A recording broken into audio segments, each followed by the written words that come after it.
everyone, and whoa, I didn't put my camera out. That's like the one massive oversight that I just had, but it's all good. Welcome to the STPL. My name is Kix. If you're joining me for the first time, this is the Shinhan Proleague. I wasn't sure if Rapid was going to make it today. It looks like he may not, but it's all good. We have some fantastic games heading your way today. And then there is a little bit of announcement at the end of the show, because we will, well, I say we, it'll be me in this case, announcing the round 4 map pool, which will be starting up in 2 weeks. So we're going to get those casts coming up soon as well. This is semi-final A of round number 3, and let's quickly head into the overlay and have a look at what maps we're going to be seeing today. Okay, so set 1 is going to be on Colosseum 2, set 2 will be on Benzene, set 3 on Icarus, set 4 Athena 2, and if we make it there we will be heading into Katrina Yeti as the ace match. Now this is a really storied final, well not final but semi-final here in the STPL. Both of these teams have done so unbelievably well this round. Let's introduce them by going through them one by one. So starting us off here, we do have NetWars. You can see that they beat DM 4-0. The IRK 3-1 did lose to Soul Gaming in the ace match, and it's no short feat to get in easily into the playoffs. Thank you very much, Weaver44, for the resub 2 months in a row. Thanks a lot, man. Soul Gaming actually came out first in NetWars group, so the only team that NetWars really lost to, other than Red, was actually Soul Gaming. So they beat Psystorm 3-1, beat Clan Rev 4-0, beat BWL 4-0 as well. They had a fantastic round, and if we have a look at NaS as well, they did a great job.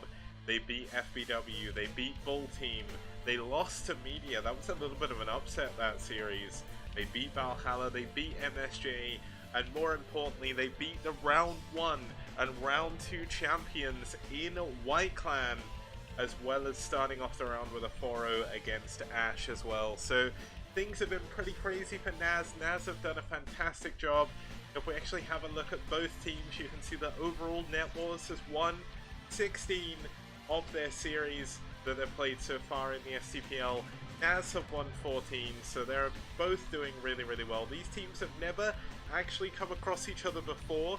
They've not met in the semi-finals or the group stages until now. But NaS, you can see, went 6-for-1 in their group, and NetWars did go 5-for-2. So when we're looking at the race distribution of the wins, you can see that NetWars Terrans doing really, really well. And I say Terrans, you have Bradley and Koget. We're about to have a look at why Koget has done so unbelievably well. The Zerg's done a great job. I mean, if we're looking at their roster, they have some of the best players outside of Korea. Obviously, Poland, kind of like the Korea of Europe when it comes to Brood War. Peru being the Korea of South America, I always say. I was actually talking to a bunch of people about this at BlizzCon, but the Protoss doing well as well. NaS, their Terrans, I mean, Terra is their main Terran, the Peruvian powerhouse. 12-for-3 on them. Zerg's 18-for-6, which is absolutely insane, and their Protoss kind of breaking even, almost 23-for-17. But if we actually have a look at the player rankings, you can see that in the top 10 we have 2 players from both teams here. We've got Koget for NetWars and Yeti both tied on 18 wins, 3 losses overall. And then we have Terra and Dragon. Dragon actually NaS's captain over here for NaS as well. So both of these teams have such amazing players, and it's going to be absolutely brilliant to see how they do against each other in this semi-final. To have a look at the matchups we're actually going to be seeing today, we're going to be starting with a TVP between Koget and Dragon. Koget, one of the best current foreign Terran players. Dragon, one of the, if not the best Protoss in North America. And then we go into a ZVZ, or it's actually a ZVP between True Touch and Beast. That should be incredible as well. True Touch, one of the best foreign Zergs at the moment. Beast, a great North American Zerg, North American Protoss and Zerg. He plays ZVP, but he's going to be playing PvZ here. Then we're going to go into Bonyth versus eOnzErG. Bonyth versus eOnzErG is one of the coolest matchups you can see in Brood War. It's going to be on Icarus. And you know what, Bonyth, arguably, he did take a break for a bit, but arguably the best Protoss player outside of Korea. eOnzErG, without a doubt, the best Zerg player outside of Korea, living in Belgium. And then to round us off in round 4, or game 4 if we don't get to the ace match, we're going to have a PvT between Yeti and Terra. I am just blessed with these lineups. I can't begin to explain how excited I am to be able to bring those, but as Zero says, it's a replay of the BSL Grand Finals as well, so that should be absolutely sick. And if we were to actually go in to introduce our two players, obviously we've seen who's going to be the first player here, but just to show him off, 18 wins, 3 losses for him. He's currently 11-2 against Protoss. Look at his win-loss ratio versus Protoss over there on the right-hand side of your screen. He's beat White, he's beat Noob, he beat Marine, he beat Kingdom, he beat DeWalt. There's 4 of those at least are massive names in the foreign scene. He's 1-1 against Noob. He's not played against Dragon before in the STPL, but they have played in other tournaments, I believe. I'm sure they must have met. If not, they've definitely met in friendly games. Meanwhile, on the other side, we do have Dragon for NaS. Now, Dragon hasn't had as many versus Terran games. He's actually got a losing record against Terran at the moment. He won and lost to Reyna, and he also lost to Dandy. Now, Dandy, one of the other big foreign Terran names at the moment, so not, well, it's kind of surprising. It was a really close match in the STPL. I'm glad we got to see. I actually think that was back all the way in round 1. But overall, Dragon has done a fantastic job for his team. He is the captain as well, just in case you don't know who he is. He did play in, and I believe got to the final of the Zotac Cup remastered that they hosted back in 2017, which is so far away now, but Dragon has done nothing but improve since then. Same as Koget. Now we're going to be heading in to one of my favorite maps of round 3. Let's actually have a look at the history. There's only been 4 PvTs. We saw DeWalt take down Cryok here. Bjol took down Bonyth. That was a really sick game. Gypsy took down Jedi 1. And Bjol took down Best. Now if you're unsure who this Bjol is, because there is a million of them in the Korean scene, this is the Bjol that currently, 2 days ago actually, qualified for the ASL round of 24. He was there last season. He plays for Soul Gaming, and we may see him, or no, we will definitely see him on Wednesday when he's going to go up against White Clan. That should be a sick matchup as well. But obviously we're about to get into game number 1 here, so let's quickly load up the replay on my side. But having a look at the map, it is a 4-player map, very easy to take, natural expansion. There is like a neutral sunken outside the base that won't see much play in this matchup. More important for Zergs, obviously no other race can build on creep, but this should be a fantastic map to see a TVP on between between Koget and Dragon, and I can't wait. I'm sure you guys can't wait either, so let's hurry on over to the game and let's get started with game number 1 between Koget and Dragon.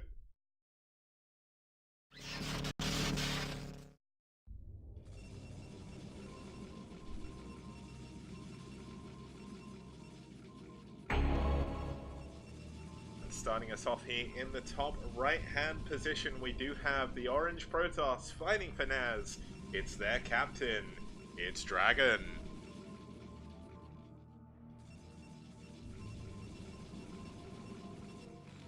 And his opponent spawning down here in the bottom left position, we do have the Teal Terran fighting for NetWars, the captain from round number 1. It's Koget. And the current captain, I Barno is actually Bonyth. Yeti was captain in round 3, Radley was captain in round 2, and Koget was captain in round 1. So I believe Yeti and Bonyth are kind of sharing the responsibility at the moment. So that would be kind of cool. It's nice to see Bonyth taking a little bit more of a organizational role, as well as playing a lot more. Obviously he had a little bit of a break from Brood War to play Heroes of Might Magic 3 for a while, so a little bit disappointing, but good to see him back. Now Koget is pretty big into streaming. I know I don't think he streamed as much recently. I'm sure Red Eyes or Radley can prove me wrong on that, but do check out his stream. He's a very educational person to watch. He is incredibly good at Terran and knows a hell of a lot about the game, and Dragon himself as well streams a hell of a lot of Brood War, and he is also very fun to watch. So if you do want to check out those guys' streams, I'm sure someone in chat will be able to link you as we go through the evening. But a lot of the players for NetWars and NaS actually do stream, so it's kind of nice. It allows you to get to know the players a little bit better. One of the things with Foreign Brood War, especially before streaming was really a thing, was, I mean, even Korean Brood War, I would say this is the case for as well. The players sometimes felt a little bit faceless. There wasn't really too many events going on where they wanted to stream. This is obviously looking at, say, 2012 to 2018 worth of Brood War. Obviously during the sort of exodus of StarCraft 2 people to StarCraft 1 and vice versa. It was a little bit of a dark time for Brood War. There were some Korean streamers of Brood War and everything, but it was only when like the major streamer or major big name players came back in Korea that you started to finally see their personality, which was something that was severely missing sort of early on. Now to talk about the builds in this game, Koget going for a factory expand, so nothing too crazy. Dragon is going for 1 gate goon range, likely going to go for an expansion behind this as well. Now did go for a Zealot first, so he is going to be able to put on a little bit of pressure, but it's not really going to do too much damage.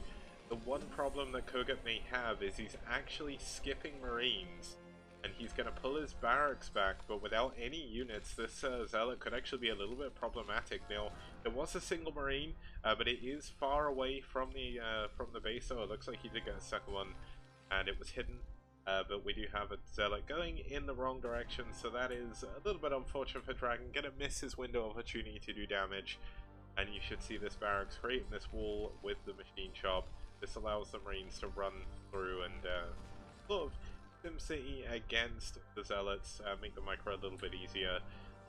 So Dragon should be going into a Nexus fairly shortly if he doesn't choose to go for a Robo here. Now, maybe a little bit unwilling to show off his tech just yet if he is going for a tech build, but there is 3 pylons in the main which Koget's actually seen, so that'll be quite useful. Now I believe this is actually Marine type, so it's a little bit unfortunate, but he is going to kind of play Ring Around the Rosy. Pulls a couple of SCVs here to try and help deal with the Zealots, but not only are there going to be Zealots here, 2 Dragoons are on the way. We do have the Nexus coming in and the Command Center coming in, so nothing too crazy, but can Koget do his best here to actually defend against this Dragoon aggression that's going to be coming in?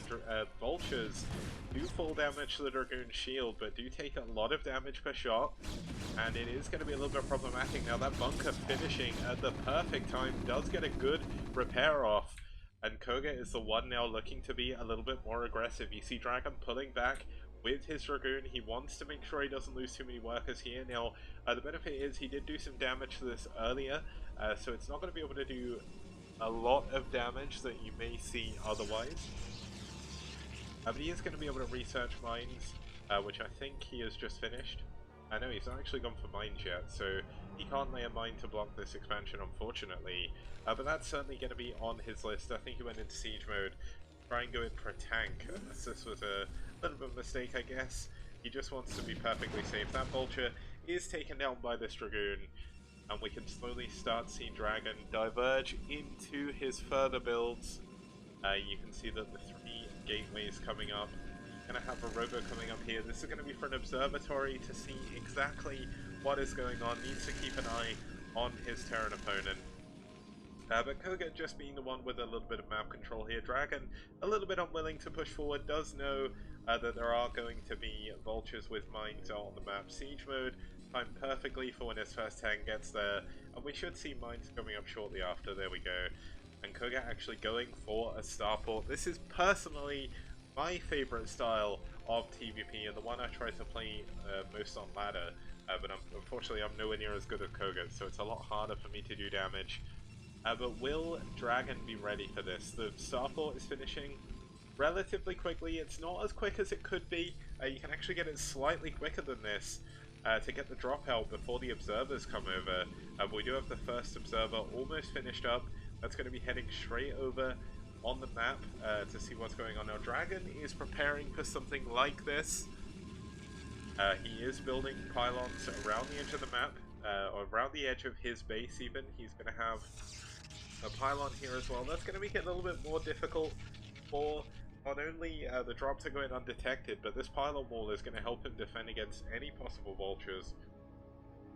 Now the observer will scout the vultures heading out on the map. This is going to force a little bit of a reaction here from Dragon, but it's not going to be anything too crazy. Koget meanwhile is sending that drop out over to the right hand side of the map. Interestingly enough, he's not loaded any units in it for now. I think he just wants to get it out of his base. He's going to go and load up these two vultures that have gone and planted their mines down in front of the base. The second observer coming out, but Dragon is going to move in. He's going to see the control tower and the starport, but is he going to assume that this is just finished? There's nothing building on there. Oh, you can see the Dragon is way on top of this here. He's going to pull all of his Dragoons actually into this natural expansion. These vultures, not going to get too much, do get 2 probes, will get a 3rd, will get a 4th. Can they get a 5th? Yes, they can. And doing a lot more damage there than I thought he would do. 6 kills on those probes there from just 2 vultures. And the dropship gets away completely unscathed. Well, I say completely, there is a little bit of damage there, but not too much. Koget back at home is starting to add on speed. Gonna go into a 3rd command center here off the back of that drop, knowing the Dragon has to play a little bit more defensively. This is one of the reasons why this build was developed all the way back in something like 2008 by iLoveU. The idea is you put constant pressure on with dropships. You have lots of mines out on the middle of the map, which Koget isn't going to be going for because he has had a lot more tanks, but the constant dropship harassment forces the Dragoons to stay at home, and that means that Protoss is not going to be aggressive, not going to be attacking, so that's always a good sign. You can see just how much space that Koget has to move this dropship around completely for free. Now it looks like Koget wants to go to the right hand side of the main here. The observer, of course, in the main, gonna see that +1 is upgrading, gonna see a science facility coming up, and gonna see that there is 4 factories, so Koget is going to be able to move up onto this high ground. He's actually building 2 engineering bays. This is a little bit of a mistake here, but you can see the dropship is waiting.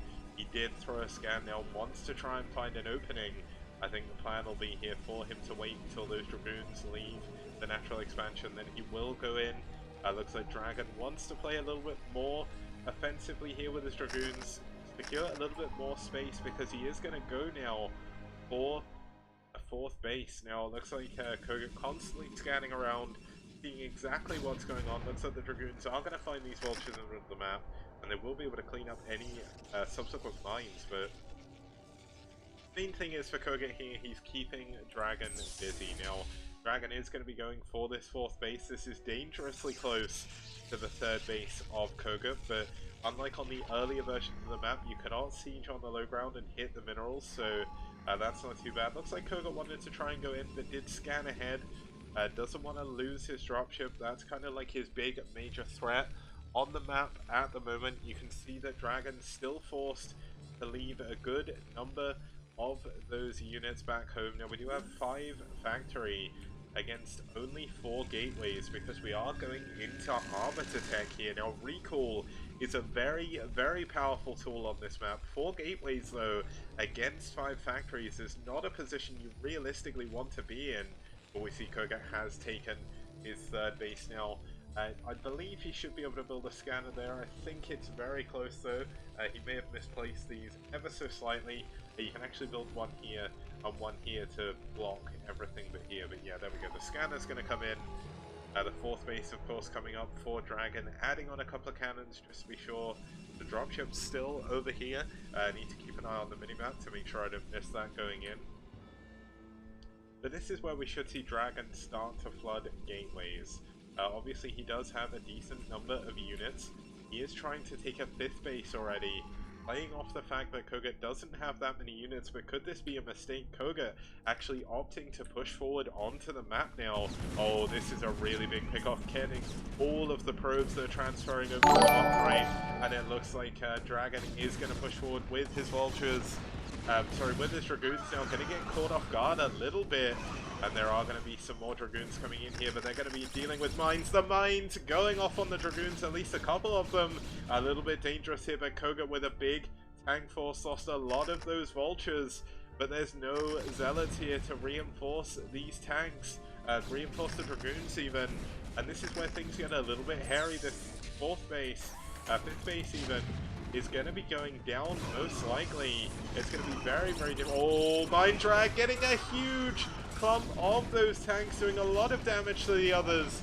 And it looks like Dragon's done what he needed to do to defend his fifth base here. And he's not only defending his fourth, he's defending his fifth.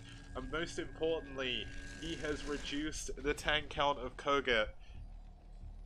And that's such a big deal. Now that drop has gone into the main 2-kill, or into the natural 2 kills on that tank. Not doing too much damage. Mine actually going down on that Dragoon. Tank going to be able to clear up that, that cannon. The Dragon is in a very, very good position now. So this is where Dragon is going to start to feel very, very comfortable. We should really see some more gateways being added on. He's adding on a couple more. But there is going to be... this is 9 factories here by Dragon. Oh my god, Koget's actually catching the probes. Once again, it feels like I'm watching Fantasy here. And here we go, the first arbiter has been spotted now by Koget. Gonna mean that Koget has to be a little bit more careful. Nice mine going off on some of these units. Oh, this is getting a little bit hairy here for Dragon as he pushes forward through the map. He's trying to clean up the mines. And it looks like Koget just trying to stop Dragon from expanding to this top right base now. But this isn't really where Dragon wants to go. He's going to secure this base next, most likely.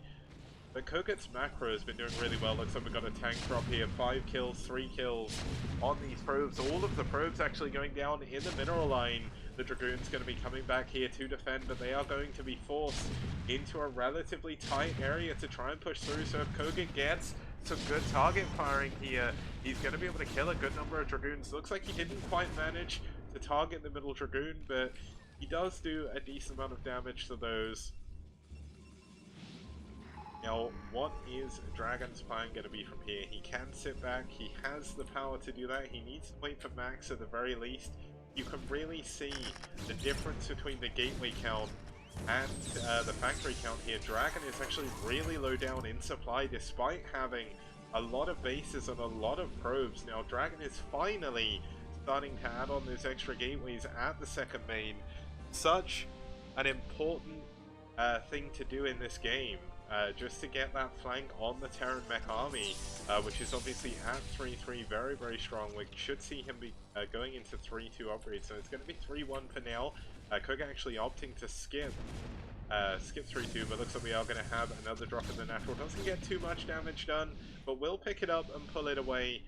And this gives Koget the moment to move in. He's trapped a lot of the units by Dragon down in the bottom of the map. Is this going to be an engagement that Dragon can take? He got a good engagement first of all, but Koget has so many units. Good stasis field on some of those tanks at the back. That's going to really reduce the power of this army. The Zealots actually getting on top of the tanks, doing a lot of damage. Second stasis field coming in. That could be the move that wins Dragon this engagement, but things are still a little bit hairy. It's tanks versus Dragoons. The tanks finally cleaned up. Dragoons versus Vultures is a move that Koget isn't really going to be wanting to make, but laying the mines, slowly cutting down this gateway count, gateway unit count. Now here we go, this is the big story. There is going to be Storm coming in, Psionic Storm going down on a large clump of those tanks. Not going to get the perfect storms though, and Koget still continuing to increase in supply. Dragon finding himself low on supply here, not actually building off of his other gateways. Finally gonna start to throw in some units, but the stasis gonna start wearing off soon, and Dragon needs to be careful. He needs to regroup. Oh my god, Koget actually going for the High Templar, does get one of them, forces two of the storms out. One final High Templar remains, but that's one less storm on the tanks. This is such a good game being played here by Koget. He has Dragon's number, and it looks like Koget gonna move forward, going to try and siege down this high ground base. This does have, or he does have the ability to do this. He's actually going to move up onto the high ground and build some missile turrets. And you can see Dragon, where he doesn't have that bank, where he's taken so much damage from harassment, he doesn't have the gateway count, he's unable to effectively remax as quick as he needs to. Now it looks like Dragon going to try and come in from the top, sweeping in on the top of this siege lane. Can he make it work? A huge mine going down, all of this blue goo everywhere. There's not enough energy for stasis, and it looks like Koget may have done it. Dragon trading so poorly here. GG! Koget takes down Dragon in game number 1. And will take us here into our second match. So, I mean, that was pretty sick. Koget versus Dragon is certainly one of the matchups I was looking forward to seeing. Obviously, there's a lot of games still to come. The next one is hopefully going to be just as good. We're going to have True Touch versus Beast. It's going to be a ZVP when we get back after this. Letting Radley take position now. Obviously, Cold not taking a 4th base yet. Does have his Nidus Canal up. But this could be a fairly important moment in the game. Oh, and that sound was blind on the Overlord. Wow, Radley with the plays. Oh no, the stop lurkers! The stop lurkers didn't fire! Oh, that is such a huge mistake by Cold. Cold could have killed so many Marines there. But Radley trying to move in against the lurkers. Here we go, D-Matrix Marine moving forward, eating so many shots, but Consume finished, Dark Swarm finished as well. Remain of Cold, but this is a lot of units by Cold moving out onto another map. There's not really that much here to defend from Radley, but here we go. Marines, Medics, and Ghosts have been dropped. Where is the nuke going to go down? He's only cloaked one of them, but nuclear launch has been detected. Where has he put the nuke, though? Oh, man. I know it's somewhere in this location, but where? Where is the nuke? It's definitely... There we go. It's on top of the Sunkenham. Boom! And the nuke goes down. And so does all the drones. What a nuke right there. The Ghost gets out as well. So does his buddy. And that is huge. But the lair. And here we go. He's dropped back into the other main. This is going to be a lot of damage. You can actually go down and snipe this. But we have, I thought this was going to be a Ghost coming in for a nuke at the other angle, but it's not. Here we go, Radley moving in for the kill on this base. Only 3 lurkers are actually here to defend. And we have a Cloak Ghost. We have a Cloak Ghost. There's going to be another nuke. There's going to be another nuke. Is there an Overlord here? Yes, there is. This poor Ghost is not going to survive, or maybe it will. What's he attacking? Oh, man. He has another Ghost somewhere. Oh, here we go. Oh boy. The nuke on the position again. It's on this base, this poor base. I can't see the red dot though. Where on earth is the red dot?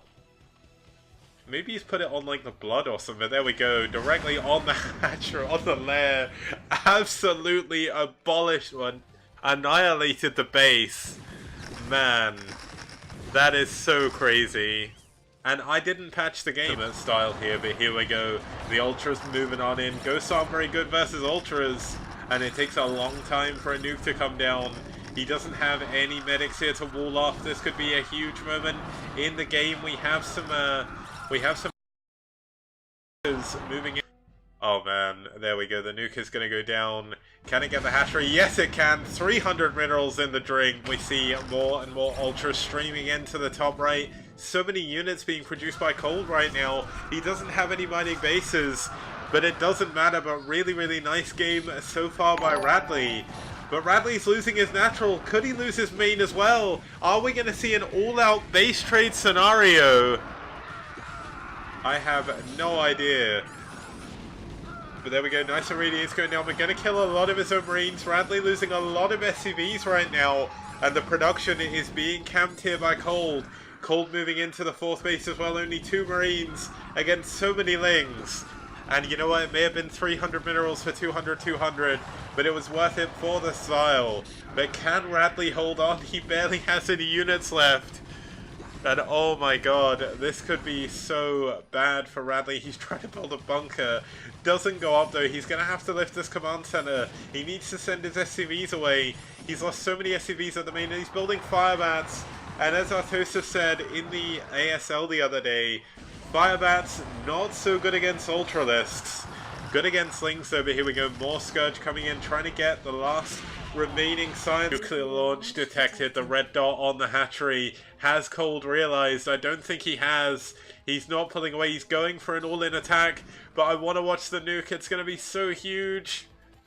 Oh man, all of the remaining drones are going to go down. There we go. Boom, once again.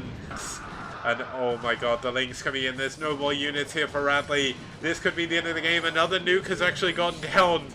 I don't think it really matters, so Radley's going to ferry some of his SCVs out. Glad there's a lot of people tuning in for this game, because this is a once-in-a-lifetime game. Like, you would never ever see a game like this anywhere else. Welcome to the STPL, guys. There is plenty more going to go down. There is nothing Cold can do in this position. Cold, I don't think, realizes just how far behind he is.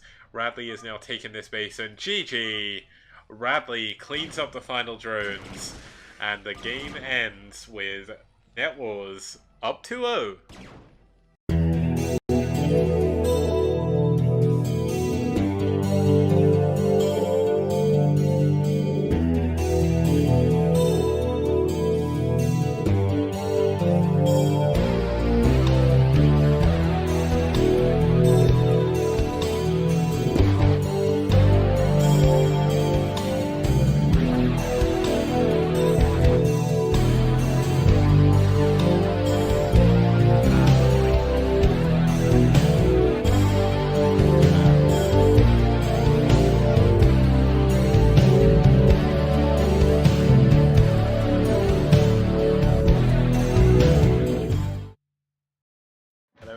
And welcome back to the STPL. I have found a rapid. I'm pointing the wrong way, but he's over there. Nice kicks, yeah. It's good to be here. Sometimes it's harder to find me than others, but it's not hard to find some great StarCraft games. Yep. There you go. We just saw Koget versus Dragon. I know you caught the very end of that game a little bit. It looked one-sided at the end, but Dragon was certainly doing well in the early game. It's just Koget's constant harassment. Dragon just struggled to deal with it, and Koget proving why he's one of the top 2 players ranked in the STPL for sure. And next we've got an even more amazing matchup here. Just to have a look at who it's going to be True Touch for NetWars and NaS for, Beast for NaS. Read the names around the wrong way. But basically, True Touch, a boss in the foreign scene, has done an amazing job for his team in STPL, 5 for 1 overall. And Beast hasn't played as much, but the games he's played, he's mostly won, and they've been against very, very good opponents. So, without further ado, let's have a look at what map they are going to be playing on. We're going to be heading into Benzene. You may recognize this from the ladder. But we've actually had some really cool ZVPs on here. Lumire took down Dark Galaxy, took down Sugo, Clickma took down Herbie, but then the Protoss struck back with Ghost taking down William, and Domain taking down Faust. So we're actually 5 for 3 in favor of Protoss here in PvZ.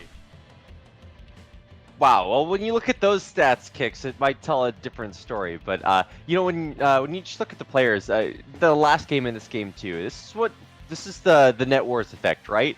They win one game and you're like, damn, they're so good. And then the next game happens and it's just like lather, rinse, repeat, because their entire lineup so stacked. And so you just look at all of the rest of their games and you're just, wow, okay, well, I expect that out of them every time. But every once in a while they do really struggle. And NaS is a fantastic team. They've performed so well this round of the STPL. So I'm excited to see if they can really finally be the team that really goes toe-to-toe with NetWars, because nobody else really seems to be able to. Yeah, so hopefully this is a bit louder. The trouble is, with my microphone, I actually turned off mic boost because it was really low quality. I'll maybe try and turn it on and see how this is, but there we go. I don't want to make the quality too bad because I was a little bit worried about noise and everything like that. I had a few problems with it, but it's back. Hopefully I'm a little bit louder, and this is better for you guys. Yes, that is infinitely better. Thanks, Hicks. I can now hear what you're saying, and so even though it may be a little bit low quality, you're going to be high quality in my heart. Okay, well, let's get into game number 2. It's True Touch versus Beast, and it's here on Benzene.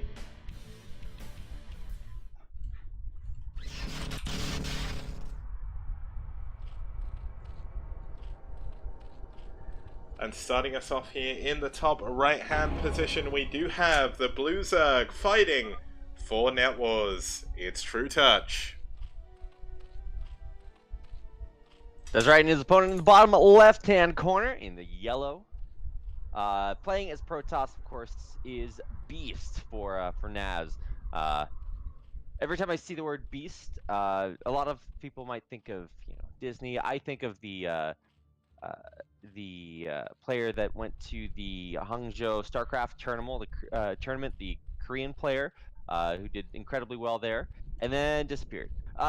And when I think of the actual player Beast who plays for NaS, he has actually been fantastic for his team specifically. So I hope that he can continue to deliver here. But like you said in the intro, True Touch is just like one of the best Zerg players in the entire non-Korean world right now. So it's going to be hard. It is indeed. Now, I've been messing with my mic settings a little bit because it was picking up a lot of noise, so I just edited my noise gate. Hopefully that sounds okay. If there are any problems, please do let me know in chat. I am keeping an eye on that as well. But as we get into this game, it's just kind of waiting to see exactly what both players are going to do, and True Touch is actually going to be going for an overpull here, one of the more standard openings in TVP. Yeah, and neither one of these players is trying to kill each other incredibly quickly, and that's what I like to see. I was at the most recently the ASL Season 7 qualifiers with Young Artosis, and he is going to review some of his games on air. But let me just tell you, they're not all macro games. I'll spoil that much of them.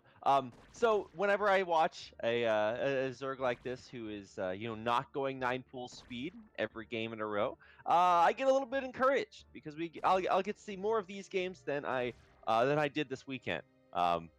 So let's find out what the follow-up is going to be here. I think almost unanimously in Korea, what I see is either very, very pointed 2 or 3 hatch Hydra timings,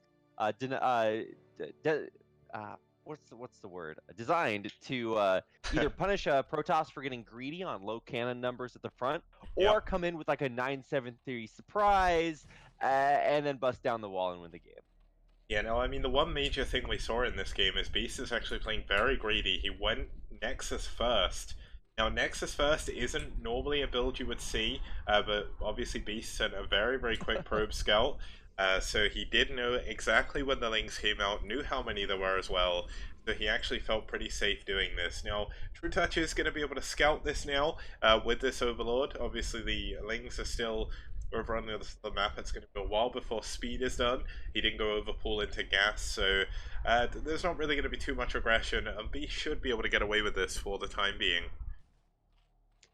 Should be. Let's put some emphasis on that one. Every time I see a player go, 14 CC, 12 Nexus, they build their mining building first. I'm just like, because essentially they're saying that they want to get the earliest, longest term advantage that they possibly can, and in general, it's just very, very risky, especially against the Zerg player. But you're right, that early scout probe did give Beast the information he needed to be able to go for a little bit of an early advantage like that, and it doesn't look like he's immediately going to be punished for it.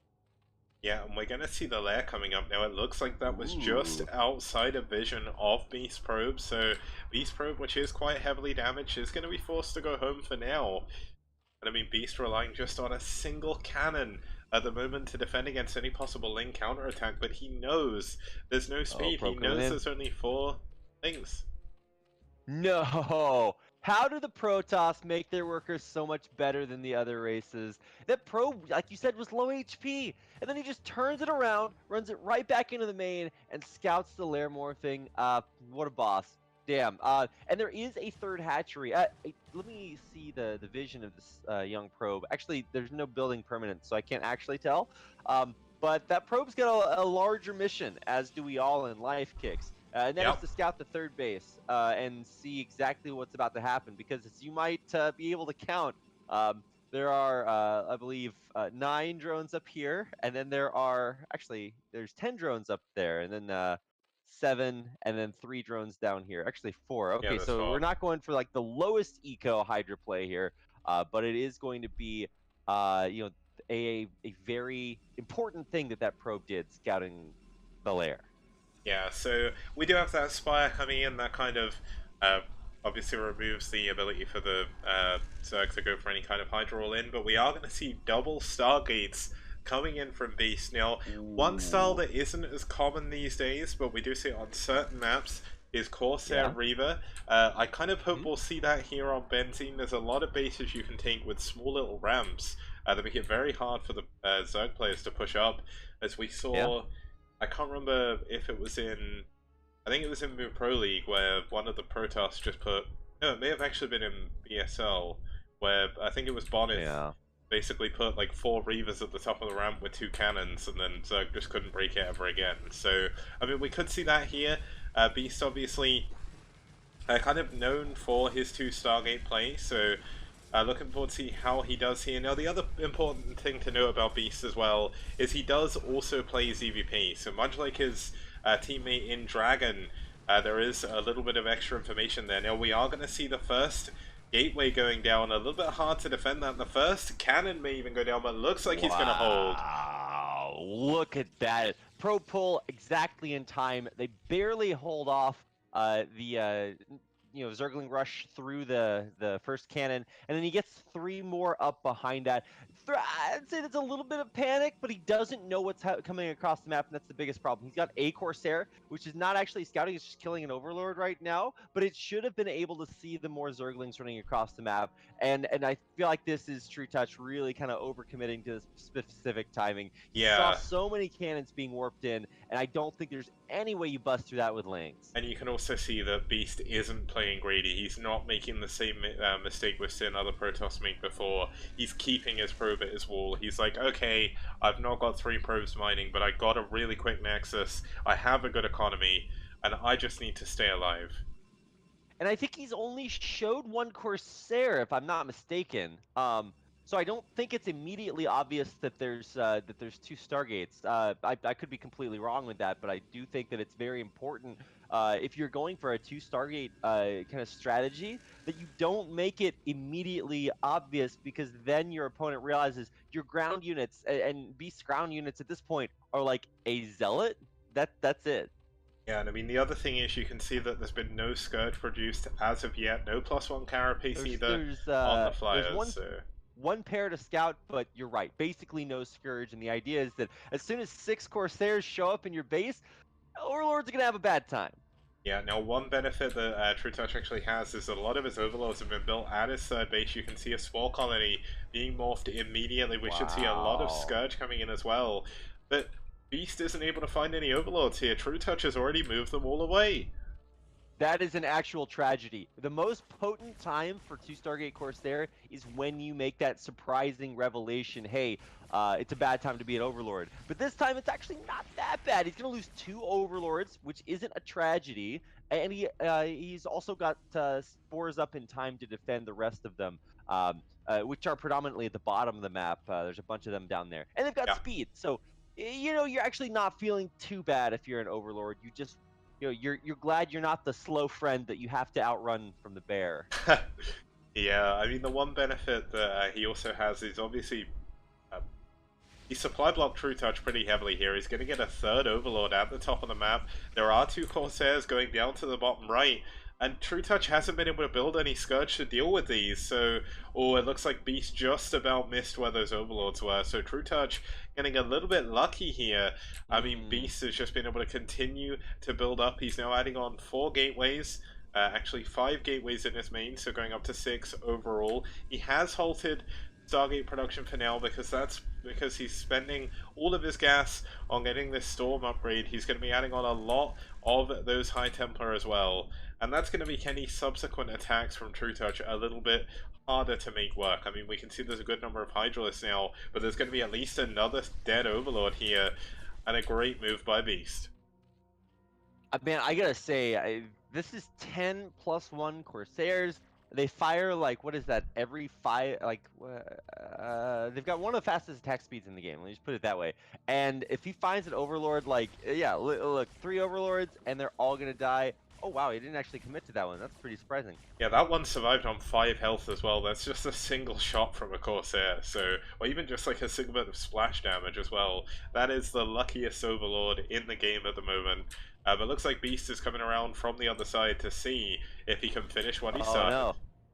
Well, he didn't lose one Corsair, another one's on red health, so yeah, definitely don't want to go for those Overlords. The biggest advantage that you have out of Corsairs is that they can limit they can limit Zerg vision on the map.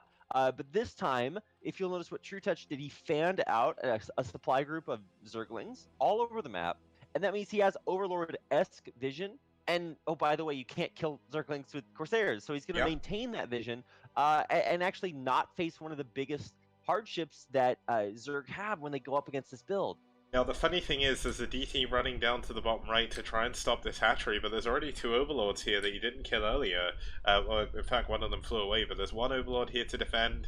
And it looks like NaS isn't going to be able to get too much damage done, but he's balling up his army. He has a lot of +1 Zealots, a good number of Storms, and it looks like this seems to be the timing he wants to try and hit. The Corsairs coming in when a lot of the Hydras have run away. That's going to be another large amount of dead Overlords. Let's see how this engagement goes. Yeah, wow, the Zealots running in, and you're right, there's Storms here behind this. There's no Lurkers, though. It's hitting right before the Lurker timing. But look at this, the Hydra's actually coming in from 2 different angles. They're going to surround and destroy Beast's army. But look at how supply block True Touch is. He just lost something like 8 Overlords, and he's 75 over 22 at the moment. I mean, Beast is in a bit of trouble. He lost all of his army at the front, not doing too much damage. But the main benefit he got was those Overlord kills, and it looks like he's going to come back in to try and get the reinforcing Overlords as well. Yeah, obviously, you don't want to just lose Corsairs for free like that, but the point is that, you know, he's supply blocked True Touch, but the army is still very significant. And that means that the biggest kind of risky point for Protoss in the mid game, which is trying to take a 3rd base, is going to be even riskier when you don't have any units to do it with. He's got like half a supply group of Zealots running around, but none of that's going to let you get an extra Nexus. Yeah, and it looks like this 4th base is going to be able to come up from True Touch. That's going to be a little bit annoying for Beast to really try and deal with. I can hear something shooting, but... Oh, okay, he's killing his own the pylon to break out of the main. Yeah, okay, this is always funny. He's actually unpowered all of these cannons, so... Or at least the one at the front. That's always a funny moment in the game to see that, but looks like we are going to have 7 gateways now from Beast. He's actually sat on a relatively large mineral count, so he does need to look to expand a little bit, and there we go. My oh no is that Beast flew his Corsairs into the main, and including flying them over a bunch of Hydras in the middle of the map. He lost 3 of them, so he's down to 6. And 6 is not a 2 Stargate Corsair kind of number, right? You're looking for 10, you're looking for a control group or something like that, and then you run around the map and you pop these big Overlord clumps. He did it a couple of different times, but he also has been having to deal with things like Dark Templar harassment, which forced a huge drone pull from the bottom right. Yeah, now, I mean, one thing that we are seeing from this game is just how good True Touch is, much like his teammate Koget of Macro. He got so unbelievably supply blocked, but look at his supply. He's almost even on supply with the Protoss. Yes, his army never really got dealt with. But I mean, this is just insane. Looks like we are actually going to have a DT in the middle of the map trying to go around to get a little bit of extra damage done, but not really able to do too much. And now True Touch is the one being aggressive. Oh yeah, there aren't enough storms here to hang on. This is going to be really, really difficult. The storms he's getting are good. He's going to force the lurker siege right here, and he needs to pull back. Oh my god, he's going to lose all of his zealots. Ooh, this is so scary. Yeah, he does pull back. He's got a couple of cannons here, 3 to be exact, and a 4th on the way. But how do you stop this many lurkers? Yeah, not only that, how do you stop this many Hydras? He has no Storm left. Oh wow, the DT actually able to clean this up. No Overlords remain over the top of this army, and Beast holds on. No way! I see these dots around the map, and you just assume that they're overlords, but they're zerglings, and that means that no matter how big True Touch's army is, he won't be able to crush that base. He's going to be able to, he's going to have to escape away, and this is the only real way that I could have seen Beast hanging on here, because True Touch was really in macro mode. He's going to come across the map and crush you, but you can't do that if you don't have overlords for detection. Yep, not only that, but you can't do that if you don't have units. The Dragoons actually did a fairly good job against the Hydralisks. We should have +2 attack already finished up, so he's going into +3 now. And True Touch, meanwhile, is actually catching these Corsairs again. Now, it looks like the DT did try and come down to cancel the Tattery, didn't quite manage to do it, and True Touch defends once again. Wow, this game's actually so sick. We've seen big kind of swings on both sides. I would say that, now that Beast is over that hurdle of being able to get up a 3rd base, things get a lot easier because you're going to have a 3rd. Oh, no. Oh, okay. Wow. This is not a 3rd gas, so you're not going to have the ability to really get crazy numbers of High Templar production. And that's what can snowball for a Protoss if you're able to keep your High Templar alive and just get storm after storm after storm after storm. So, it's not totally over for one side or the other. I'd say Beast is in a good spot, but like you said, True Touch, his defense, his macro, they're still on point. And as he gets this 5th base up, I think he should have a pretty good economy moving forward as well. Yeah, no, I mean, one thing I've noticed is True Touch, unlike a lot of Zergs at this point in the game, still only has 1 Evolution Chamber. He does now have Hive, and we're going to see Adrenaline upgrades started immediately here for the Zerglings. This increases the damage output exponentially. Now, it looks like Beast pulling a lot of the units away with the Corsairs is going to try and push forward now into the units of True Touch. Could he clear up a good number of these Lurkers and get this hatchery? It's actually not that low, but here we go. Looks like we are going to have a big swing around of Hydras on the top. Getting a lot of the Lurkers in that storm there, but still True Touch with an unbelievably large army. Man, True Touch, where does he get these units? I don't know. He's got tons of Lurkers, Hydras, and he's running all up on these Dragoons. Now, there's another storm coming in from the back. Oh, no, he just barely moved that High Templar a little bit too far forward. And this is one of the closest fights that I've seen all game long. Yeah. True Touch is just barely going to take off the ground army. If he can save the Archon, maybe that's a little bit of a moral advantage here, but no. And he might actually lose these 4 observers as well. That's going to do it. GG. Beast taps out. And True Touch takes game number 2 for NetWars.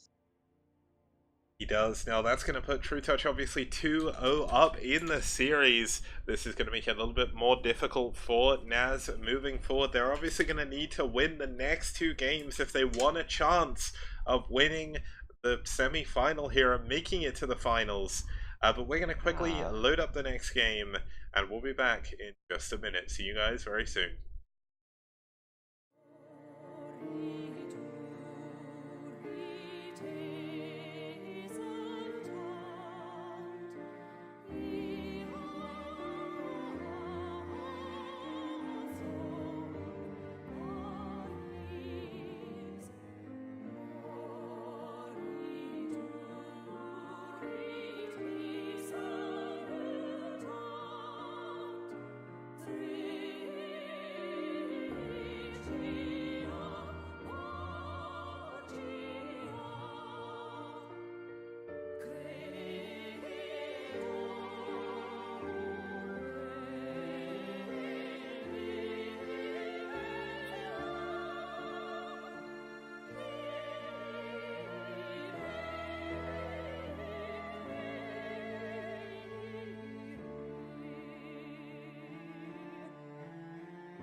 Okay guys, welcome back to the STPL. You're tuning in, watching NetWars versus NaS. It's semi-final A of round number 3 of this Yeah. season of STPL. We've been going since March, we're still here, and we're about to get into another amazing game between two of the best players in the foreign scene.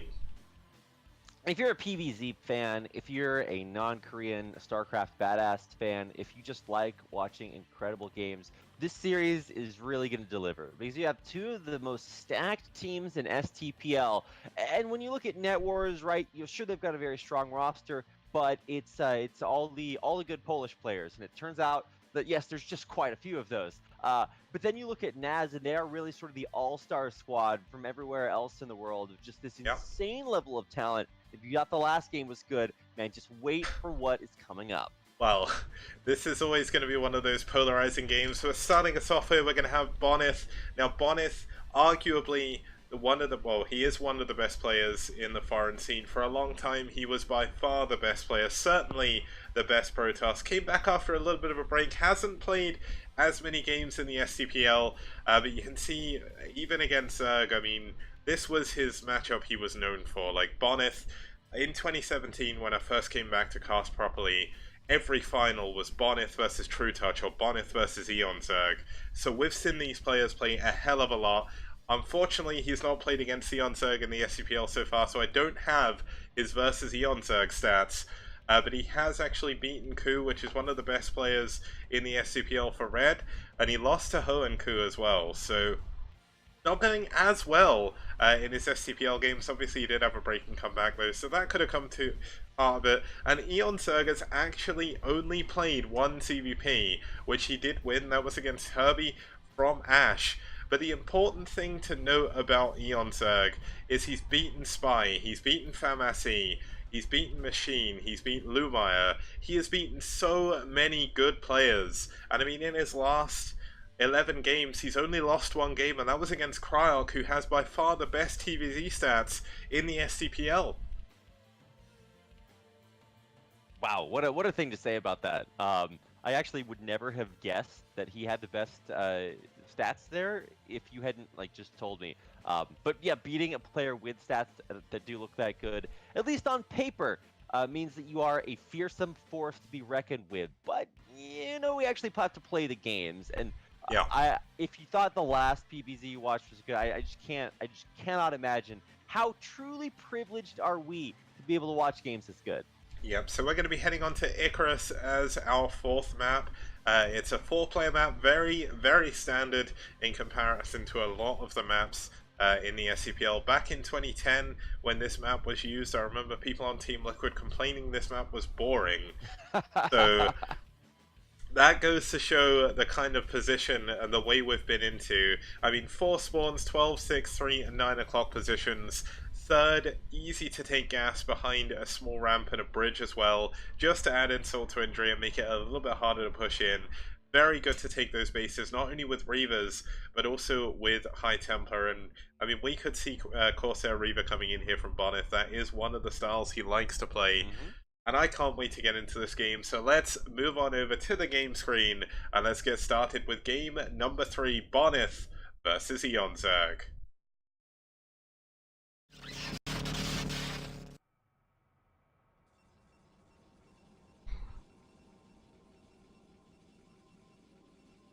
Okay, and starting us off here in the 12 o'clock position in the yellow, we do have the yellow Protoss fighting for NetWars on match point here in our semi-final. It's Bonyth. That's right, and down at the 6 o'clock location in the bottom, your brown Zerg player from NaS, it is eOnzErG. Now, eOnzErG certainly in the past been known to play very aggressive styles. Bonyth as well, at least in the past in like 2017, used to enjoy going one base builds against eOnzErG as well. So, I mean, this could be a relatively quick game. Hopefully, we get into a long macro game here, because if there's two players in the foreign scene that are really a treat to watch play PvZ, it's these two right here.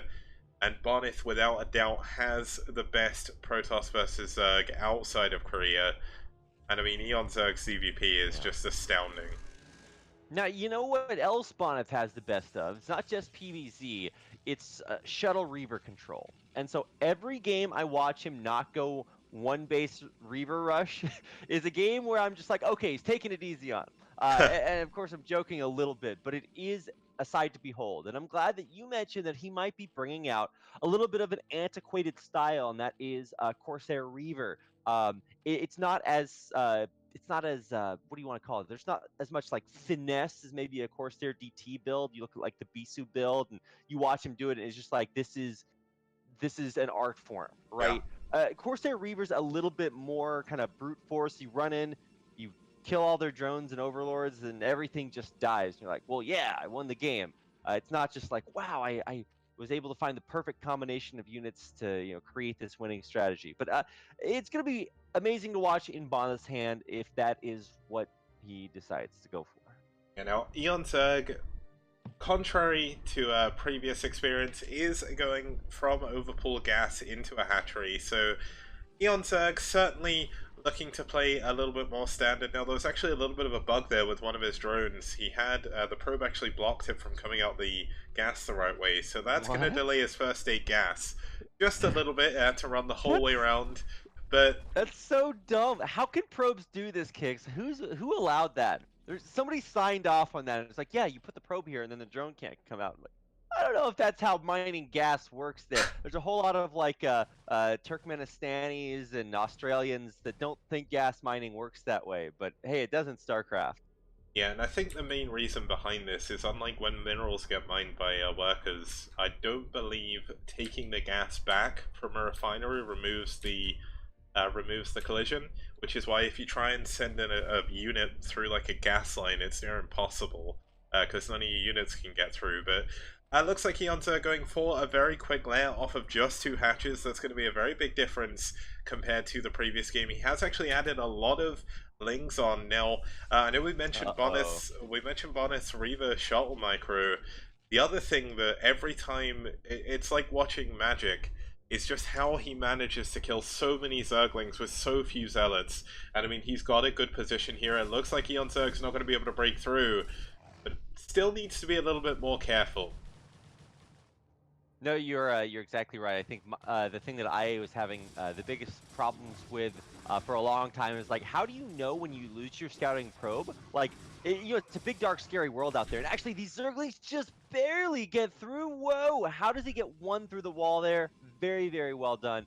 And this is really kind of all you need. You got to be annoying. You got to kind of throw the Protoss player off a little bit. It's super annoying to deal with speedlings in your main, and you don't know how many more are on the way. Yeah, and the trouble is, he does clear it with the probe. A little bit of a mistake there by eOnzErG, but can't pull your Zealots away from the front, and eOnzErG is building a lot of lings. There's actually a lot of lings reinforcing from the map, and they're actually going to get past the Zealots. What? A very uncharacteristic mistake by Bonyth. He's going to lose his first cannon. This is going to keep the door open here for eOnzErG. And if NaS want an entry into this series, if they want to bring it back, this is the kind of move to make it. eOnzErG flooding in with lots of Zerglings now. Finally, Bonyth manages to clean up the thing, but he's losing so many probes in his main. He's actually losing a ton of probes here, and you're right. You can't pull more than just this one Zealot to defend your probes. There's still a ling in the main. Still, some of these probes are not mining correctly, and you know what the follow-up is going to be to this. It's not going to be just lings. I'm actually excited to see if maybe he'll go mutas, because there's no hope of Corsair production at this point. Yeah, I mean, he can't even opt to try and build it now because he doesn't even have a core. The core only now just coming in. And the only thing he'll have to defend against this is cannons, but if he builds cannons, that's money that's not going into tech, money that's not going into units, and eOnzErG still be annoying, still trying to force more cannons. He doesn't want to give up with this aggression, and one of the lings is still in the main. Oh, he's gonna come back in and try to get damage done. This is actually so kind of cheeky of him to not only just keep one hidden and alive, but then to come back and say, "Look, I'm still gonna get the scouting information." More importantly, he sees the core timing. This is Yeah. so huge as a Zerg player because you know that like there's just nothing that'll kill mutas when you go for them, and there's 3 on the way. Kicks. Yeah, and the Stargate only just now starting up. Now, the one problem eOnzErG has is this is an all-in. If this does not work, he is going to be so unbelievably far behind. Because he has so few drones. He actually only has about 7 drones mining minerals at his main. There's no drones at the natural. He's continuing to add more links on as well. So eOnzErG is trying to go for a handbang rush here and get in before the cannons can come in. And there's no cannon in the main! There's no cannon in the main. The mutas show up, and this is just devastating for Bonyth. The GG comes in instantly. Damn, eOnzErG keeping NaS's hopes alive. Is indeed, and that's just absolutely insane. It's so good that we got to see that. I mean, eOnzErG showing his patented aggression, pulling Bonyth apart there, a man who's known to be really, really good at defending in PvZ. But unfortunately, the first lings that got through his gap in the wall just really put a lot of pressure on Bonyth, and he never quite managed to recover. The pressure that eOnzErG can put on is greater than just about every other player. And the decision to go for the Mutatech switch immediately after that, not a decision that many Zerg players will make. But in that spot, it was exactly what he needed to do, and he won the game because of that. And a couple of links sneaking through. But, you know, very, very well played. NaS's hopes are still alive. They're going to go, they're now 1-2 in the series. So they still need to come back a little bit more. We've got more games to do that in. And NetWars, finally, they're starting to take a hit, you know, and this might be kind of the first chink in their armor that lets NaS kind of get a foothold and start to bring back this series. And you want to know the best thing? We went from Koget versus, who was it? Sorry, I've completely forgotten. It was Koget versus Dragon. That was it. Koget versus Dragon. Then we had True Touch versus Beast. We just had Bonyth versus eOnzErG. And now we're going into Yeti versus Terra. That's going to be coming up in just a minute. See you guys very soon.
Okay guys, welcome back to the STPL. You're watching Kicks and Rapid. We're going through NetWars versus NaS. And NetWars actually went up 2-0, but NaS fighting back when eOnzErG took down Bonyth there in a very aggressive ZVP.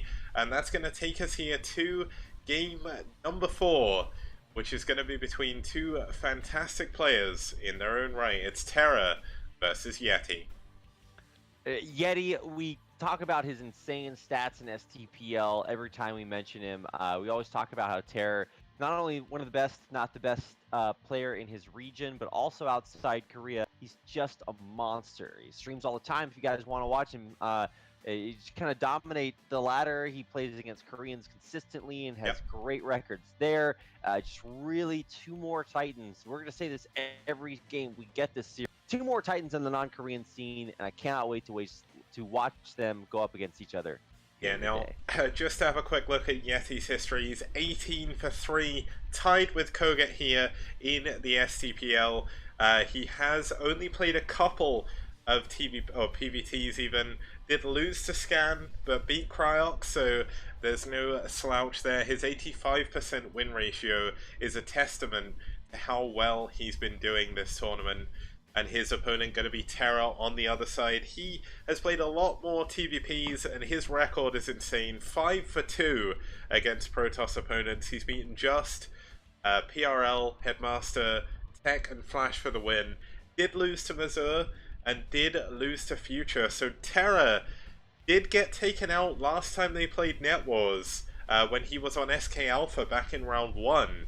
So are we going to see a repeat of that? Is Terra going to fall to the NetWars curse again, or is he going to be able to break through? Well, we're going to find out as we head in to Athena 2.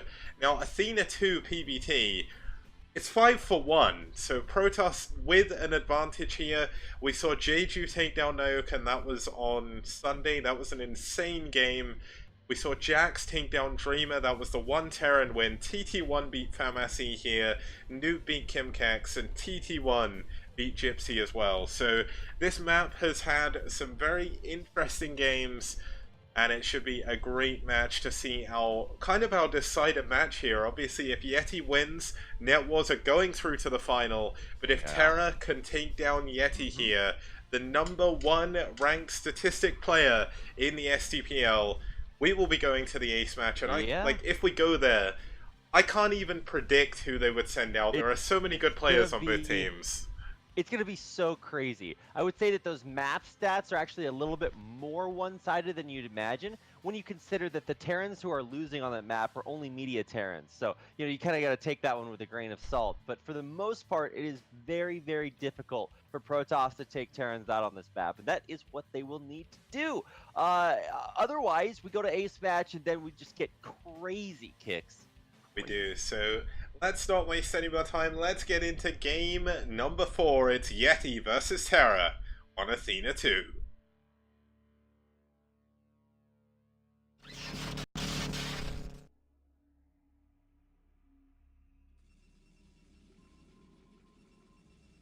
Okay, now starting us over here on the left-hand side of your screens, it's in the brown, fighting for NetWars.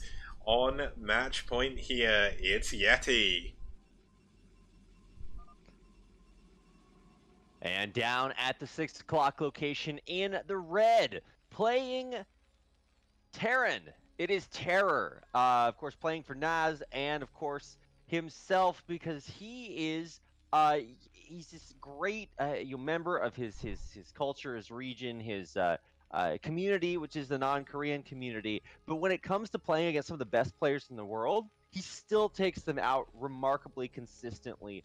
And it's one of the most fun things that I've had watching his stream, is just watching him face Korean players on not the best connections and still somehow come out on top. It's really incredible. And so now to face off against Yeti here, he does have kind of an uphill battle statistically. You talk about the racial matchup on Athena 2, because it is stacked against the Terran players. Yeah, this map came out in an era, especially when Terran were doing incredibly well. I know a lot of people sit there and say, well, that's every era of Brood War, but at this point especially, I mean, you just came out of the reign of Nada, Uv. I mean, this is obviously going back a little bit, but this came out in one of the MSLs. I believe the MSL was actually one. You know what? I'm not going to go into that because I can't remember to be sure. But Athena, a very storied map in the MSL history.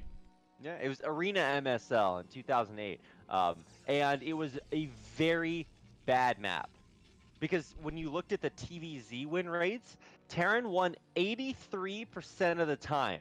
So if you were a Zerg player and you had to play on this map, you just like like you built 3 hatcheries in their main. Like you got to go so weird, because if you play it standardly, you will lose the game.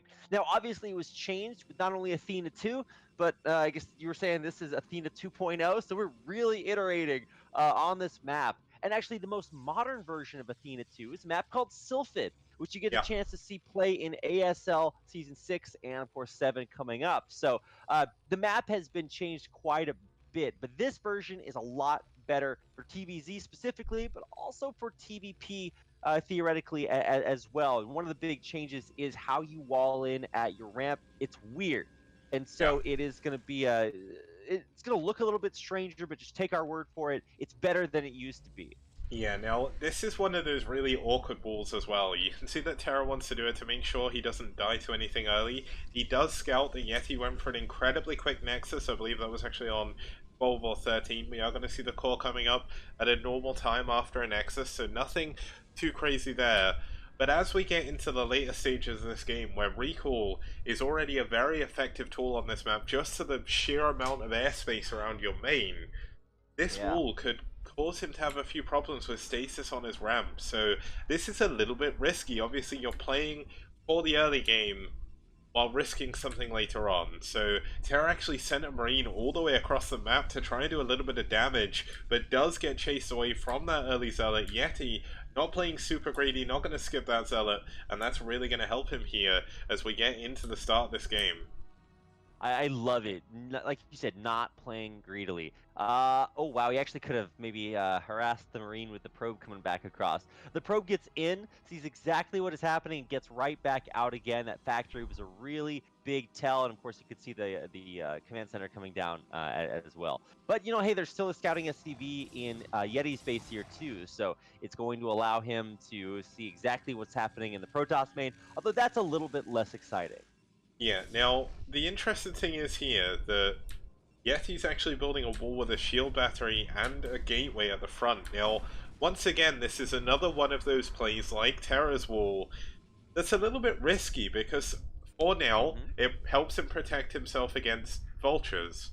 But as soon as a tank gets anywhere near his base, that's a dead gateway, and that's a dead shield battery as well. So the SCV actually gets into the Protoss main, sees everything that's going on as well, and both players with perfect information here gonna know exactly what to do to react to each other, and Terra's gonna know now that he can take his expansion relatively easily. Siege mode coming up, his first siege tank on the way as well, and he's actually gonna go into a starport, I believe this is. Yeah, there we go, starport at the back right of his main. Okay, alright, and that's a big deal. I think two-fact has kind of fallen out of favor a lot of, at least recently. I don't see that winning as many games as I guess it used to, when it was more of a, you know, hey, I'm going to be a big aggressive man right now. But it's not something that is going to be as versatile, certainly, as pulling out this star port. Now, what I want to see is whether or not, you know, we watched Bonyth play, and we didn't get to see any sort of like shuttle Reaver play. I would say that maybe it's still very likely that we will see that style from Yeti, but Yeti has gone for some strange builds. He's done DT rush off of 2 bases, not like the rush way where you like proxy it and go super crazy, but he just drops it in there and then picks it up and lowers it down away from the scan, and it's been very effective. But he also is just another one of those what is it, Reaver mans that loves to run those into mineral lines. Yeah, so, I mean, we haven't really seen too much PvT coming out from Yeti, so this is kind of like unexplored territory even for us, and he's played 21 games in the STPL, so kind of crazy that we've got this far in the tournament. Haven't seen that many Terrans against him, but a lot of it comes down to the maps he's been picking. Obviously, with a team league, one of the major things that people don't really think about too much is the map choices really do change everything. Like, I know especially Fujikura from Seoul has been looking at where people have been sending players. I know the IRK captain Age has been doing that as well, and trying to counter-pick, to try and counter opponents' players with certain players. And I mean, that's something a lot of the teams have definitely been doing. And when you look at maps, even historically in like the real Pro League back in, say, 2010 and 2009, you had maps like Central Plains that eventually just got nicknames like Protoss Plains because you ended up with so many PvPs on them. And I mean, Yeah. we haven't seen that as much in the STPL this round. They've been a little bit more evenly raced, balanced here, but we're going to have a dropship coming into the main. There's already 2 Dragoons here waiting, but this could still do a decent amount of damage. Yeah, the payload gets delivered, and it's a tank and 2 vultures with mines. And oh my god, he's microing the tank in the dropship to dodge Dragoon shots in the back there as well. The siege tank sieges up, and oh my god, the splash damage here could be massive! But he's actually going to retarget on the Dragoons. Okay, never mind. And it actually gets cleaned up a lot more easily than I expected, with just enough units reinforcing to take that out. Yeah, so he did kill 5 probes, I believe. At least there was 5 kills on that tank, which is a decent number for this stage in the game. Yeti is going to take his 3rd base on this high ground to allow him to use his Dragoon here to defend against any possible vultures. But the important thing to note on this map is this high ground 3rd base is actually a low gas base, so you're only going to get 2,000 gas from that.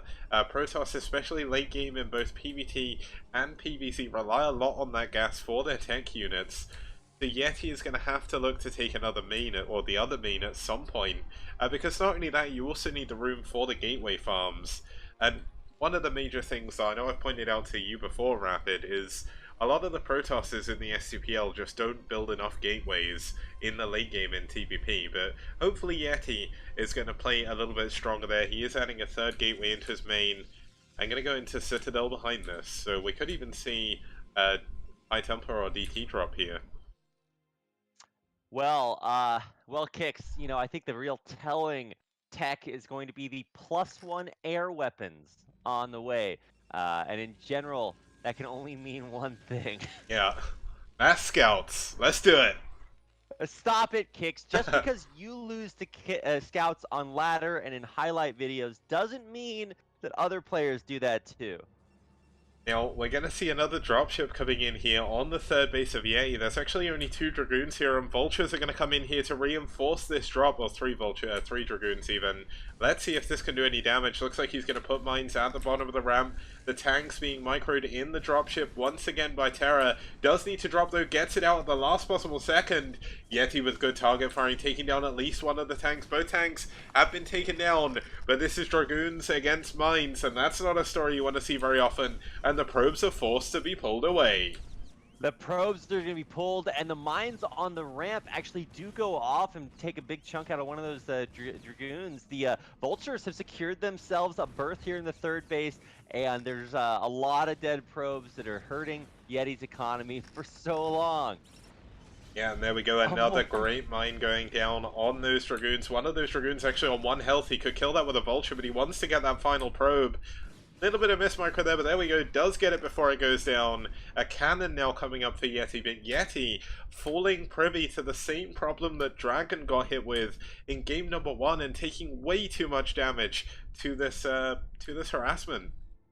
Yeah, and if you're a Protoss, especially against the Terran player like Terror, you have to keep the pressure on, because now, look, Terror knows that there's nothing that Yeti can do to harass him on his side of the main. He just sends more vultures out. He is the essence of Vulture Man, and he is really putting the pressure on Yeti. Yeah, and I mean, one of the telling things about Terra's play here is he only now has just got his first armory, so his +1 upgrade is going to be very late, but he is looking to make a very powerful push here. He knows that Yeti's army count is not as big as maybe it could be. He did scan. I don't know if he saw the 7X core, but I can only imagine that he has done, as he is pushing with turrets here.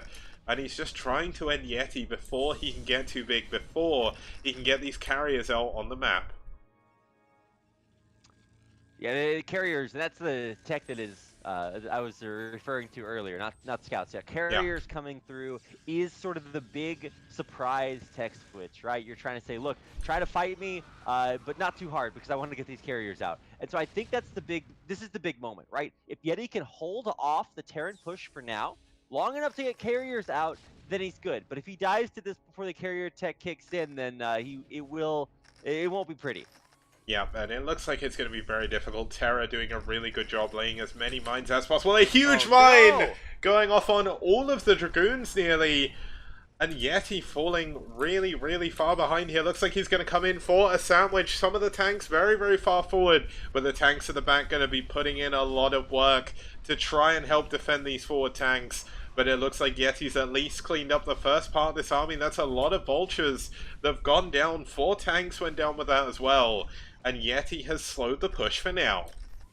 I was a little bit worried there was going to be too many vultures to buffer right in front of the tanks, but actually, a lot of friendly fire from the tanks in the back, and actually just Oh, the mine!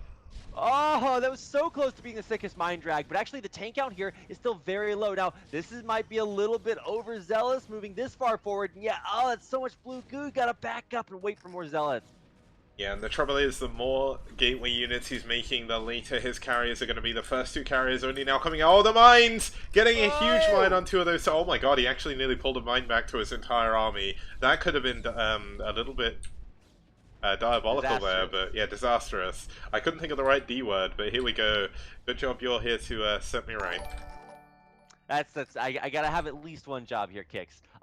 Just like Yeti had one job to defend against that Terran push, which he did so immaculately. Might have had some oversteps with a few dead Dragoons, but you just can't state how hard it is to stop the first 2-base Terran push. It is incredibly difficult, and he did it. And that means he stays alive. That means his carrier tech and count grows, and that means that things might get out of hand here for Terror. Yeah, because the big problem is for Terror as well, I don't know if he's actually scouted this carrier tech. He's finally going to see the fleet beacon. So he just now sees it with the barracks. Yeah, the barracks flying in, gonna see this fleet beacon. He's gonna know he's on a little bit of a timer here now. Terra checking the other main, making sure there was no hidden expansions going in. And looks like a dropship's coming in, but Yeti gonna scout this with an observer. I mean, let's just talk about how crazy it is to stop a Terran 6-fact push. I don't see that hardly ever. It's just so ludicrous, and he did it. And now we're going up to 9 factories behind this off of 2.5, I guess 3 bases once this command center lands. And so it just keeps getting more and more difficult. And so there are turrets coming up, but he doesn't really have any Goliaths at this point. So if you hit with these carriers pretty soon, that could be kind of the nail in the coffin, because here we go. Yeah, it looks like the carriers have found the tanks in the middle of the map. That's 2 dead tanks that Terra can't really replace. He is going to load up in the dropship and try and get away. Will manage to outspeed the carriers for now, so at least he saves his tank. And that is going to make Yeti still a little bit worried about the dropship. Does send a lot of those units up to the top right. But one thing I'd like to point out, if we have a look at Terra's vision, just look at how much of the map he can actually see at the moment. Now, he doesn't have his 3rd gas yet. This is going to be a massive problem due to the fact not only are his upgrades late, but also it's going to be really hard to mass out on Goliaths when he needs to. I mean, the carrier count isn't too big at the moment. He has got the Interceptor upgrade though, it's just they're not fully stocked as of yet. And he is going to start clearing up some of these mines. Clearing up some of the mines, clearing up some of the vision, but more importantly, he's about to have +2 on interceptor weapons here with 6 carriers. So let's see, there's 4 out on the map. I think he has 2 more back home. Yeah, the idea is that this is an incredibly strong Protoss army. Ooh, they're coming for you, Kix. Yeah, they're coming, but the drop's going in at the back. Gonna drop that tank there. The Vulture's getting a lot of these probes, but they are going to force themselves to fire at the cannon for now, so not as much damage done as you'd expect. The cannon actually killing the tank up here, so not as much damage, but it pulls all of Yeti's army back, and that's the major component of that drop. It keeps Yeti away from his main. Yeah, no, that's going to buy him precious time. Now it's 5+ Goliaths at a time, and I think that one drop, even though the cannons almost cleaned it up by themselves, saved Terror's 3rd base specifically, but also the rest of his army that was out in the middle of the map and doesn't shoot up. Yeah, now one thing to quickly answer, Radley in chat, the green bases in the middle are not high ground, they are the same level as the middle, so a little bit weird there. That's one of the funky things about this tile set, but we are going to see more and more turrets being added on, and Terra getting a little bit of damage done onto the carriers, forcing the units from Yeti to come in. Can he break through this though? This is so many units. Yeah, 5 carriers not being able to be taken out, and now the Goliath count is reset. Once you do that, if you can hit this very specific timing and keep the Goliath count low, it'll never be high enough to deal with this carrier count. Now, one of the carriers is still very, very low. Maybe he can target that one down, but he's not. And the carriers and the interceptors are continuing to deal damage. I think Terror's in a lot of trouble, kids. Yeah, and there he is, GG. So Yeti takes down Terra, and most importantly, he takes down NaS here, as we are not going to see the ace match like I thought would happen when I saw the 4th players here. I thought Terra may have an edge over Yeti, but his 6-fact push did not work. And it puts you so far behind as Terran when you do the 6-fact and it does no damage. Your 3rd is delayed, your upgrades are delayed as well, and it's just utterly insane. But NetWars, once again, just proving how unbelievably strong they are. It doesn't seem possible. Like, when you have players like Yeti defending against Terror's 6-fact, what? That's so crazy, and he did it not easily, but adept. Very, very well played series there, and it closes the series out for NetWars. The strong get stronger, kicks. We're going to see more of NetWars moving forward in round 3.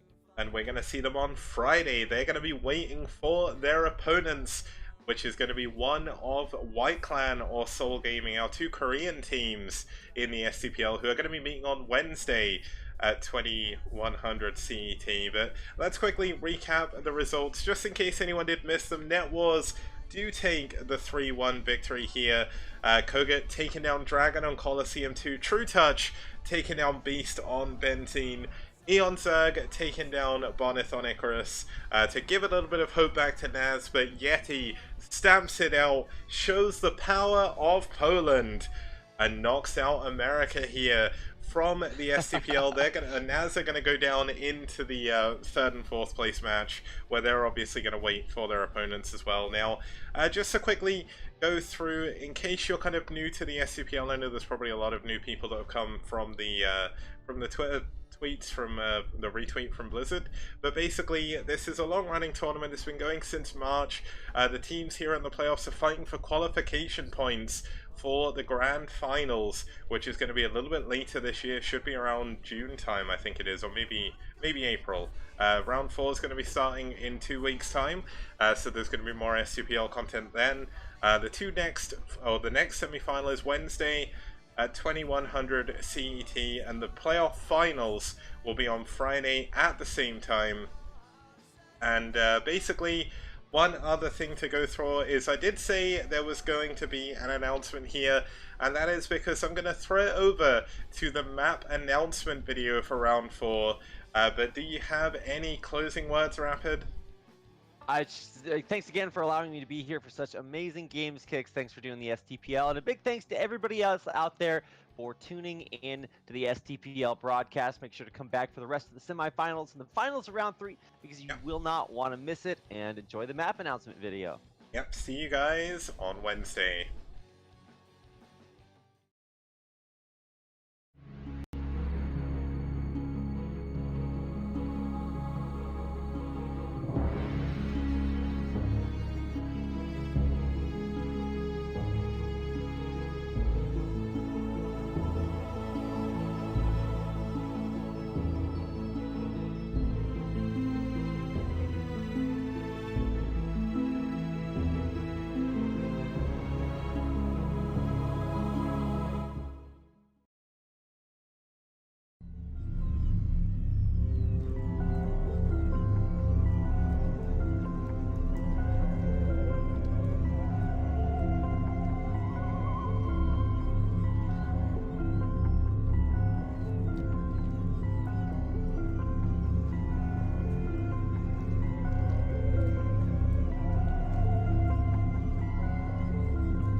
There we have it, guys. There is the map pool for round number 4. Just to go through it one more time in case you didn't catch all the videos, we're going to have, let me quickly double check so I don't get it wrong. So the map pool is Neo Bloody Ridge, Neo Chain Reaction, Great Barrier Reef, Neo Medusa, La Mancha, Holy World SE, Eye of the Storm, and Fortress SE. Should be a lot of fun. See you guys on Wednesday for semi-final B. It's White Clan versus Seoul.